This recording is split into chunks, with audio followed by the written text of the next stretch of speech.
Now we are finding the slope from a table. So you guys kind of already did this.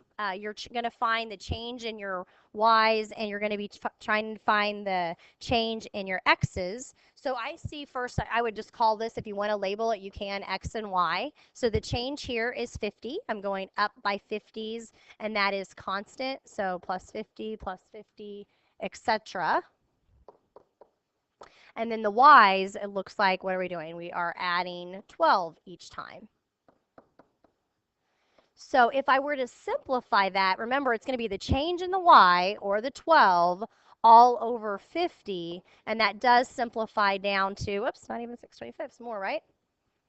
That is going to simplify down into, yeah, 6/25.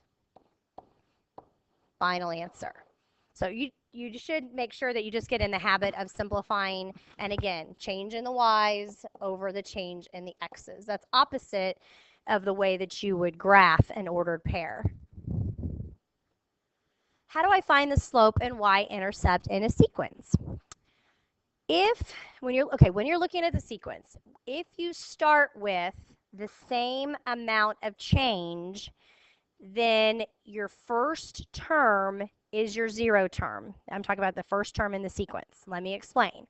If I started with, let me do an example down here, just kind of a sidebar. If my change, let's say it was 5, 10, 15, 20, 25.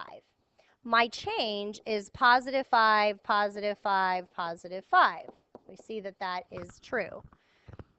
When I take 5 and I back up one place, then that would be 0. That's kind of like before the story started. The best way to explain this, you guys, is to put it into an equation. And we're not going to write equations today, but I want to show you why this works. If my change is 5, then we already talked about the format y is equal to mx plus b. So 5 is going to be the rate of change. So that would be y is equal to 5x. Where b, there is no b. So we're just going to call that 0. There is no b in this case. We're just traveling at a rate, or the rate of change would be 5. My first term, if I went in and I substitute this in a table of values, then my x would be 1. So 1 times 5 gives me 5. 2 times 5 gives me 10. 3 times 5, 15. And you get the point.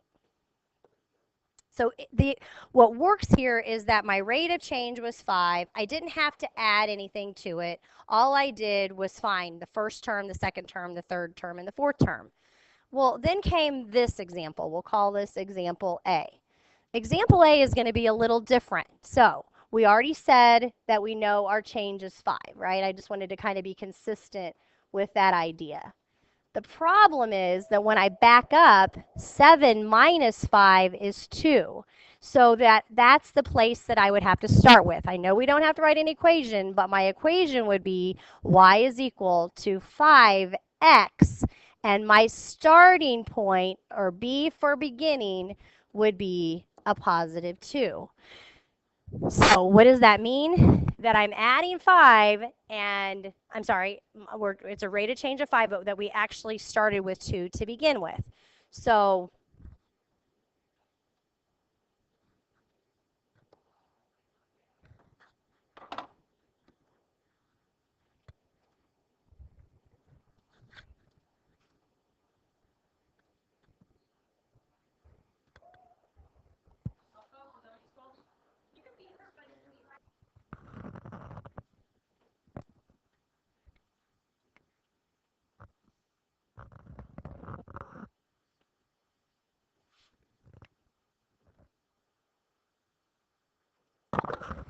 the point of explaining that was not because you're going to have to write an equation, but so that you would understand why you subtract 5 from 7. It's because you need to find the term that was actually before the series started. So that would be term 1. Your slope then, and we'll get to that in a second, the y-intercept then would be 2. So that our change was 5. We backed it up. So as far as just memorizing the rule, because the constant, I wasn't adding 7, and that's where I started, then we're going to just subtract 5, and then the y-intercept would be 2. As far as the slope is going to be your rate of change, of course, which is 5. So if I'm putting this into the table, the first term, or the 0 term, excuse me, where the y-intercept is 2. The first term is 7, and then we know the rest. It's already given. So let's take that same idea and let's look at the second example. This time we're working with fractions. So I have to see what my rate of change is first. I have 1/4. I'm going from 1/4 to 3/4, which is a change of 1/2. Because 1/4 plus 2/4 is 3/4. We know 2/4 is 1/2. So that's going to be our rate of change. I add a half here. And then I also would add 1/2 there. Of course, you can use your calculator to figure it out. Now, if my rate of change is a half and my first term is a half, then that makes it my 0 term. But as you can see, it isn't. We have a rate of change here of 1/2, but we started with 1/4. So if you go ahead and put that into your calculator, you can see that 1/4, and then when you subtract 1/2, then that's going to give you a negative 1/4. So what does that mean for us? It means that that is our y-intercept. If we were graphing it, that would be the place the graph crosses the y-axis, and our slope is going to be 1/2. So the y-intercept is always your starting point, or in this case, the 0 term.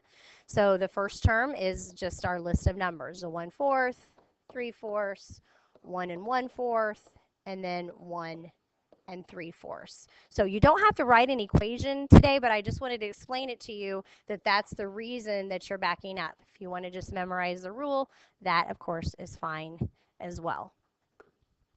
Now on this slide, I want you to go ahead and pause the video, and I want you to do all of them, and then I'll go over them with you together. So when you're finished, you can go ahead and just pick up where you left off on the video. Just go ahead and push play. As far as the first example, it says, now you know 2 ways to find the slope of a line. Use either method to find the slope of the problems below.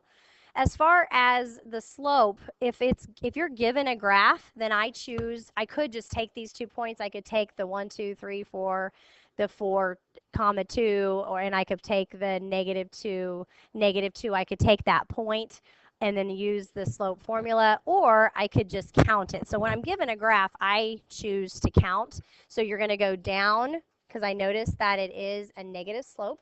So I'm going to go down 1, 2, 3, 4, and then over 1, 2, 3, 4, 5, 6, which is a -4, 6, which simplifies down into -2/3.